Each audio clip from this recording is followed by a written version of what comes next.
কুষ্টিয়ার কুমারখালী উপজেলার জগন্নাথপুর ইউনিয়নে গড়ে উঠেছে বাদশা ভাইয়ের মৃৎশিল্প। এখানে মাটির তৈরি নানা ধরনের জিনিস তৈরি করা হয়। তালা, গামলা, মাটির ব্যাগ, কলস এবং অন্যান্য ব্যবহার্য আইটেম। একসময় এই মাটির তৈরি জিনিসগুলো দেশের গ্রামে গঞ্জে দৈনন্দিন জীবনে অপরিহার্য ছিল। উদাহরণস্বরূপ, গরমের দিনে মাটির কলসের পানি স্বাভাবিকভাবে ঠান্ডা থাকতো। কুষ্টিয়া থেকে মোহাম্মদ আমিরুল ইসলামের তথ্যচিত্রে বিস্তারিত।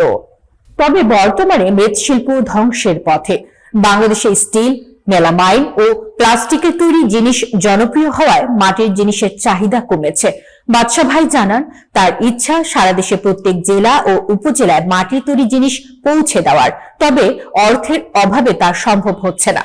বর্তমানে তিনি 30 জন শ্রমিকের কর্মসংস্থান করেছেন, কিন্তু আর্থিক সীমাবদ্ধতার কারণে আরো কাজ করতে পারছেন না। তিনি জানান, অনেক ব্যাংকেও সাহায্য চেয়েছেন, তবে কোনো সহযোগিতা পাওয়া যায়নি। তিনি বলেন, স্বার্থ ছাড়া কেউ সাহায্য করে না, শুধু অর্থ থাকলে আরো শ্রমিক কাজ করতে পারবে। বক্তারা মনে করছেন, মাটির শিল্পের ঐতিহ্য সংরক্ষণ করা প্রয়োজন, না হলে প্রাচীন ঐতিহ্য ও গ্রামীণ শিল্পের গুরুত্ব হারিয়ে যাবে। বিশেষজ্ঞরা মনে করাচ্ছেন, সরকার এবং প্রাইভেট খাতকে মিলিয়ে মৃৎশিল্পের জন্য আর্থিক সহায়তা প্রদান করা জরুরি, যাতে দেশের ঐতিহ্যবাহী মাটির শিল্প ধ্বংসের হাত থেকে বাঁচানো যায়। আমাদের এখানে মৃৎশিল্প হওয়াতে আমাদের গ্রামের অনেক গৃহিণী মেয়া ছেলে বহুত লোক কাজ করতে 20-25 জন খুব উন্নত হয়েছে, প্লাস আমাদের গ্রামের লোকজন কাজ করেও শান্তি পাচ্ছে। বাড়ির পাশে সবাই কাজকর্ম করতেছে, কেউ কল্যাণপুর, কেউ মির্জাপুর, কেউ দরামপুর দিন আসি সব করতেছে।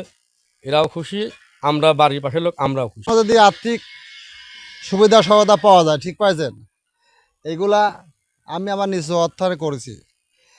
আমি অনেক ব্যাংক ট্যাঙ্ক করেছি, ঠিক পাইছেন, কেউ আসি তো গুরুত্ব দেয় না। আমার এখানে অনেক জায়গা জমি আছে, আমার 4 বিঘা জমি আছে, মাঠ যা দেখতেছেন না সবই, কিন্তু ভাগ্যর কি পরিহাস, কোনো সহায়তা কাছে পাই না।